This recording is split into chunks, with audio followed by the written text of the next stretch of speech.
à vos questions. Une question qui est adressée à Marie de Ségesmia, qui pose la question qui est comment peut-on intégrer les jeunes dans ces entreprises à amener à la recherche. J'espère que vous avez pu suivre la question, notamment Marie. Oui, merci. J'ai suivi les questions justement et je pense que M. Tikri a posé et l'intervention. Merci à Makram, merci à Blondel. Je pense qu'il y a beaucoup d'éléments dans leur communication qui répondent justement à cette question posée. Et d'ailleurs, le travail excellent qui est fait par Makram montre justement qu'il y a une possibilité d'aller dans le sens d'accompagner les universitaires sur ce chemin-là. Globalement, je dirais qu'il y a aussi la possibilité de nouer des partenariats avec des entreprises pour ceux qui sont des groupements, à la tête des groupements, des associations, des organisations. C'est possible justement de rapprocher nos associations des entreprises privées et d'aller les voir et de discuter avec eux de comment intégrer les jeunes universitaires en stage professionnel, pré-emploi, et de négocier justement que ce soit des stages pré-emploi. Parce que la société civile donne déjà la possibilité, et les associations aux jeunes, de mener des stages professionnels gratuits, comme ça a été dit par Blondel tout à l'heure. Mais par contre, pour ajouter à cette valeur, à cet élément-là, une valeur ajoutée, il faut nouer des partenariats durables avec le secteur privé pour faire en sorte qu'il y ait la possibilité d'aller au-delà de ce qui est proposé par les acteurs au niveau volontaire et leur garantir justement un emploi à la fin de leur travail. Donc, j'ai vu peut-être… Est-ce que je dois enclencher sur les autres questions que j'ai vues? Oui, oui, je pense que Marie, tu peux répondre à une question encore. Ensuite, on passera la parole à Blondel, où j'ai relevé déjà 2 questions. Il y a aussi des questions pour Makram. Comme ça permet au moins à chacun, dans les 10 minutes qui nous restent, à chacun d'entre vous de répondre au moins à 2 questions. Ensuite, on verra si on pourra passer à une autre série de questions. Merci. D'accord. J'ai vu une question qui était posée en lien avec la synergie et comment est-ce que les réseaux pourraient travailler en synergie. Je pense qu'il y a beaucoup d'organisations qui exercent sur le continent. Il y a des structures qui sont présentes au niveau de l'Union africaine, au niveau des antennes régionales. Et il est possible justement que la jeunesse s'organise en mouvement structuré pour accompagner non seulement celle qui est déjà engagée auprès des institutions comme celle-là, et justement qu'il y ait ce mouvement francophone, parce que parfois j'ai l'impression qu'il y a des mouvements anglophones qui sont plus structurés que les mouvements de la société civile anglophone. Donc, il y a une nécessité pour les mouvements francophones qui travaillent sur les thématiques de développement durable de se mettre ensemble, d'initier justement des collaborations intercontinentales pour impulser justement un changement africain, une voix de la jeunesse africaine qui s'exprime. Et peut-être il y a une autre question qui a été posée de savoir comment est-ce qu'on pourrait collaborer. C'est toujours, ça va dans le même sens. C'est-à-dire, du moment où vous vous mettez ensemble, vous pouvez maintenant mener des projets ensemble, voir un peu, partager vos expériences et aller au-delà de ce que vous faites logiquement dans vos structures. Un autre aspect aussi, peut-être pour encourager l'engagement, mon dernier mot, ce serait vraiment le volontariat. Pour nous, notre leitmotiv, c'est pays où pas je m'engage pour ma communauté. Beaucoup de jeunes pensent qu'effectivement, avant de s'engager, il faudrait être payé pour le faire. Pour s'engager et pour aller à l'action, il faut commencer. Et on dit souvent, avant de demander au gouvernement ce qu'il fait pour vous, regardez déjà ce que vous pouvez faire pour votre État, pour votre communauté. Donc, pour nous, ce slogan, il est porteur de la participation et de l'engagement que chaque jeune, universitaire ou pas, devrait avoir pour s'engager sur cette question-là, afin de susciter un changement qui, justement, dans la pérennité, soit bénéfique à la fois pour lui, à la fois pour sa communauté, à la fois pour son pays. Merci. Merci infiniment, Marie. Nous sommes tout à fait d'accord avec toi. Le volontariat, c'est important. Et ce que nous retenons aussi de ton intervention, c'est un mouvement et des questions. C'est un mouvement francophone développement durable, avoir une voix de la jeunesse africaine. Donc, Blondel, il y a un certain nombre de questions que tu as dû voir dans le chat. Et en fait, les questions, c'est savoir, il y a un véritable intérêt pour JVE. Est-ce qu'il y a JVE en Algérie? Est-ce qu'il y a JVE à Kinshasa? Comment devenir un jeune volontaire? Ok, merci Carole. Il y a JVE en République démocratique du Congo.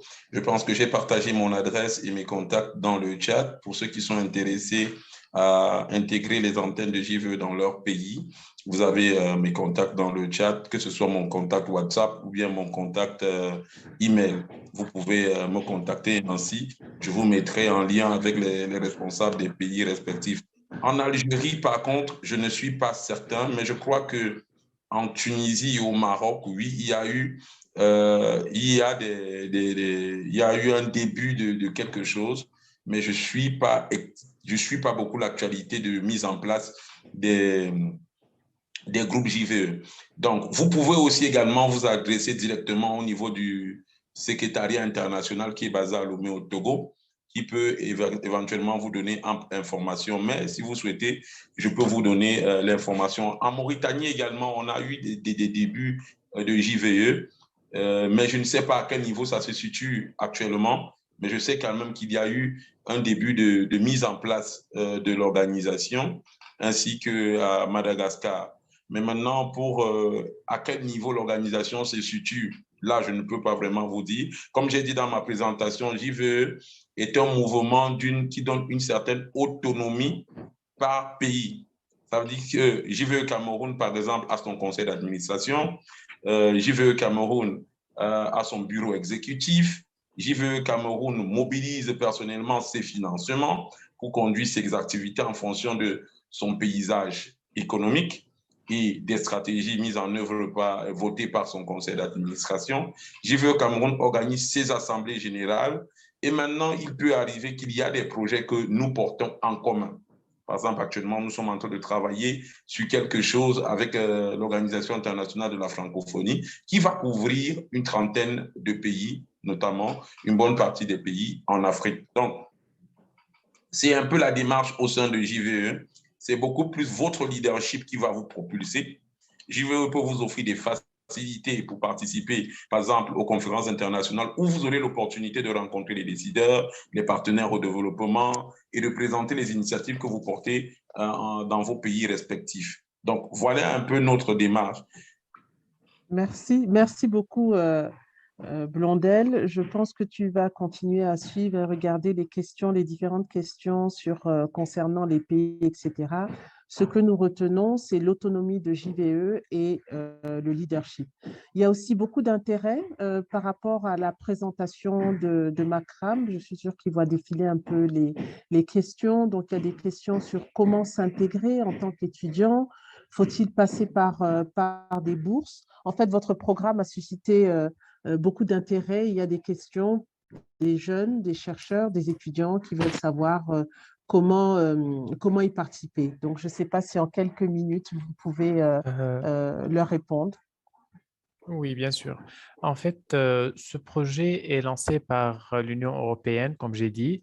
L'université est l'un des bénéficiaires du projet. D'une manière générale, ce projet est mis en œuvre pour bénéficier les étudiants de l'université qui sont actuellement inscrits à l'université. Pour ceux qui ont posé la question des bourses de recherche, bien sûr, l'Université islamique du Liban propose des bourses de recherche pour les étudiants étrangers ou internationaux, mais ça dépend du cas de l'étudiant. Alors, l'étudiant doit visiter le site web de l'université. Il peut consulter les disciplines et les spécialisations proposées par l'université. Ensuite, il peut contacter l'université afin de savoir les détails d'inscription à l'université, les bourses disponibles et tous les détails de l'université. Je peux vous envoyer le site web de l'université dans le chat et même je vous ai envoyé mon mail. Alors, vous pouvez me contacter si vous avez des questions sur l'inscription à l'université. En fait, la réponse, ça sera négative en ce qui concerne qu'une personne à l'extérieur de l'université peut se bénéficier du projet Saphir. Malheureusement, non. Là, ce n'est pas disponible. D'accord. Merci. Merci beaucoup. Comme vous pouvez le voir dans la boîte à discussion, les différents intervenants ont partagé leur adresse mail. Donc, vous pouvez leur envoyer un mail qui va vous permettre d'avoir des réponses à vos différentes préoccupations et vos questions. Il y a un certain nombre de questions qui reviennent. Donc, pour y répondre, vous retrouverez les réponses dans la boîte à discussion. Il nous reste quelques minutes. Je vais demander à Anne-Sophie et Morgane combien de temps nous disposons encore pour continuer les échanges. Vous pouvez échanger encore pendant 5-7 minutes. 5-7 minutes, d'accord, merci bien. Alors, je vais parcourir à nouveau les questions, sauf s'il y a un des intervenants qui n'a pas pu répondre à une question et qui voudrait y répondre. J'ai vu une question relative au fait d'être consultant formateur en soft skills, en matière d'éducation, formation et emploi. Je pense que cette question, bon, c'est pas précisé à qui la question est adressée. Je ne sais pas s'il y a l'un des intervenants qui peut y répondre. Et il y a aussi une question qui demande comment faire pour être, la personne s'intéresse, c'est Maïssa.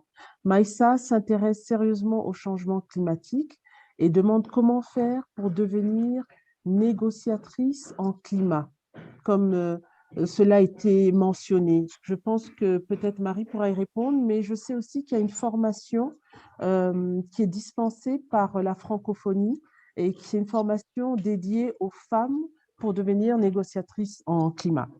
Alors, j'ai vu que, je pense, Marie voulait intervenir. Marie, tu as la parole. Oui, exactement. Je pense que tu as pris un peu dans mes mots pour parler de cette formation qui est organisée par la francophonie, mais même aussi au niveau des États. De chaque État, nous avons dans chacun des ministères et d'environnement de nos pays, des points focaux climat qui sont désignés pour encadrer les conventions signées, la convention cadre sur les changements climatiques, sur la biodiversité. Donc, généralement, ils organisent aussi souvent des rencontres de formation et il y a des programmes qui permettent justement de le faire au niveau africain et même international. Maintenant, nous, ce que nous faisons, étant donné que ce n'est pas souvent facile d'accès, nous organisons ces événements que nous avons appelés des COP chez nous pour ramener justement ces formations à la base, pour les ramener au niveau national. Donc, si vous êtes dans la zone de la COMIFAC, de la région du bassin du Congo, concernée par les 10 pays de la CEAC et de la COMIFAC, ce serait bien de prendre contact avec nous. Ensuite, on pourra échanger pour vous mettre en contact avec ces différentes formations qui sont nombreuses et qui sont souvent dispensées de manière ponctuelle. Donc, voilà. Et sinon, engagez-vous. Il y a les COP, lorsqu'elles sont programmées, engagez-vous, cherchez des informations. Il y a la possibilité justement de travailler avec des organisations comme PACJA, comme les nôtres, le REGIFAC, JVE qui apparaît tout à l'heure. Il y a tellement d'organisations aujourd'hui qui structurent le débat et qui renforcent ces formations-là. Et petit à petit, à force de chercher à comprendre les enjeux, les thématiques, les messages, vous allez finalement, inéluctablement devenir un négociateur auprès de ceux qui sont désignés par la Convention. Merci. Merci beaucoup, Marie. Il y avait une question pour Blondel. La question était de savoir… Oui. Je voudrais rajouter quelque chose à la suite de Marie concernant comment devenir négociateur. Déjà, il faut savoir que les négociateurs sont désignés par les États. Donc, on ne s'autoproclame pas des négociateurs pour son pays.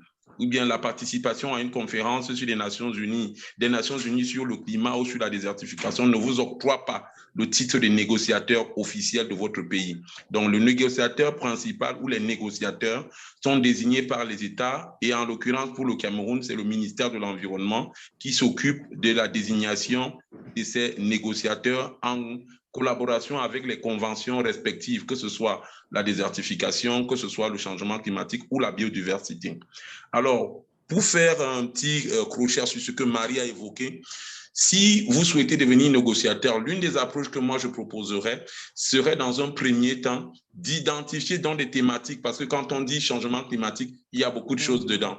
Il y a l'adaptation, il y a l'atténuation, il y a la finance climat, il y a le genre, il y a énormément de thématiques qui intègrent ces grands ensembles-là. Identifier une thématique, vous former dans l'ensemble, suivre les discussions au niveau national et la pertinence de vos réactions à la suite de ce que vous avez déjà eu à apporter lors de ces discussions permettra aux négociateurs de vous identifier comme un potentiel apport parce que vous pourriez faire des analyses documentaires pour eux et leur dire, écoutez, ce document que vous vous apprêtez à signer peut être un danger pour vous dans la mesure où il comporte X, Y, Z.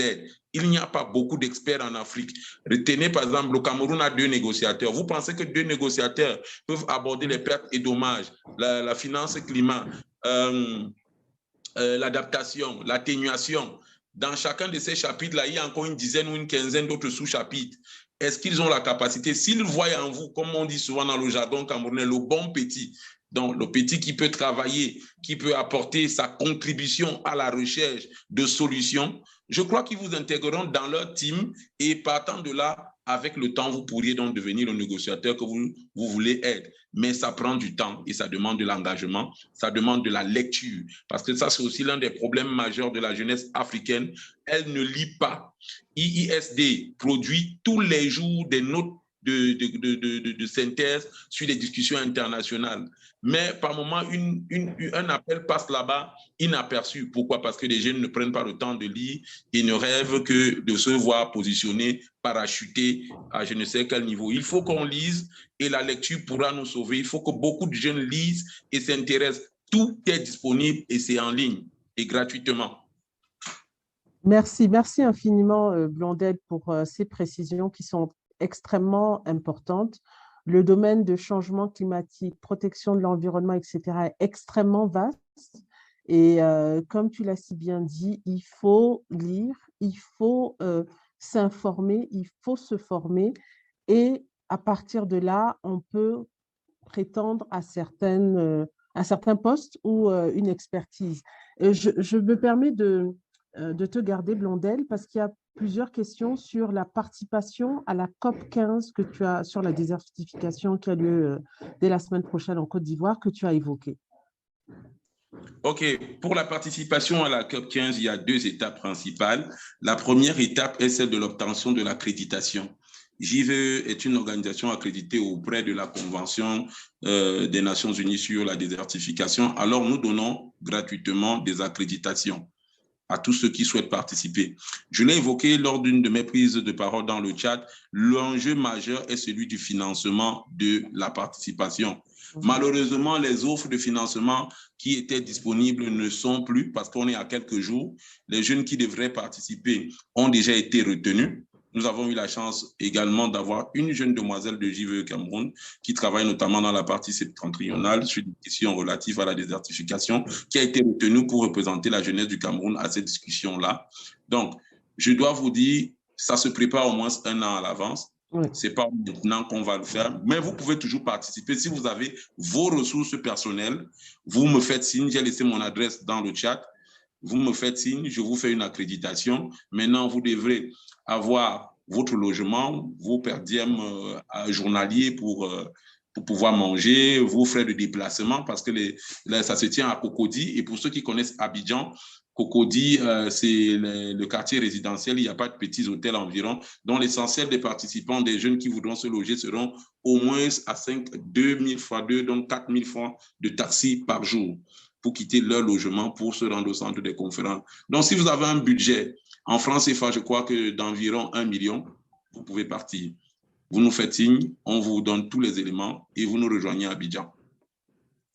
Merci beaucoup, Blondel. Je pense que nous acheminons vers la fin de ce webinaire qui a été très riche avec beaucoup d'informations, beaucoup d'enseignements, des solutions concrètes, des réponses aux préoccupations des jeunes et surtout à l'employabilité des jeunes. Il ne nous reste plus qu'à remercier infiniment les 3 intervenants pour leur disponibilité, pour la qualité de leur présentation Et bien sûr, tous les participants, nous avons noté à peu près 80 participants d'un peu partout en Afrique et ailleurs. Et il ne reste plus qu'à remercier l'équipe de RSE et PED, ainsi que tous les intervenants, tous ceux qui ont permis de préparer ce webinaire. Anne-Sophie et Morgane, je vous repasse la parole.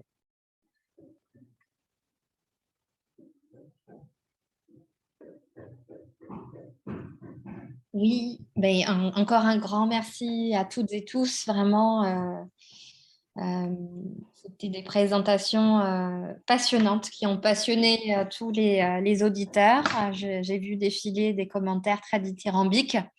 Donc, merci infiniment à tous les trois, Marie, Blondel et Makram.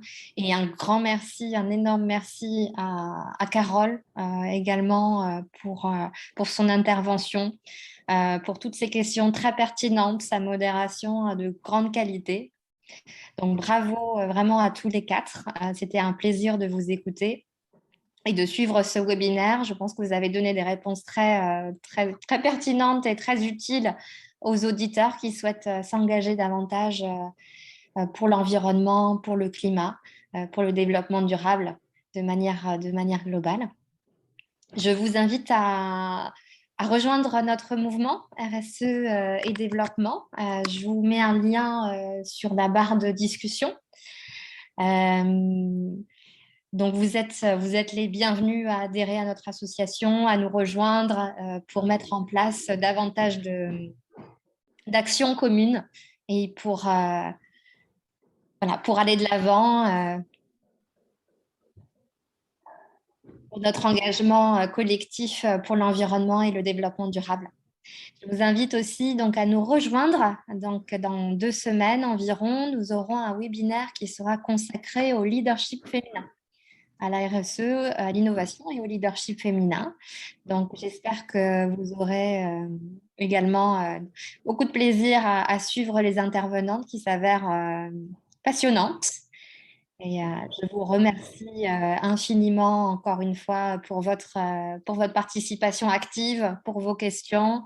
Je vous remercie d'être là à chaque fois à l'occasion de nos webinaires, très présents, très participatifs. Encore un grand merci à toutes et tous, aux intervenants, à la modératrice et à vous, les participants. À très bientôt. Merci pour vos contributions. Au revoir. Au revoir, merci. Merci. Ciao, ciao et à bientôt. Merci. Merci à tous.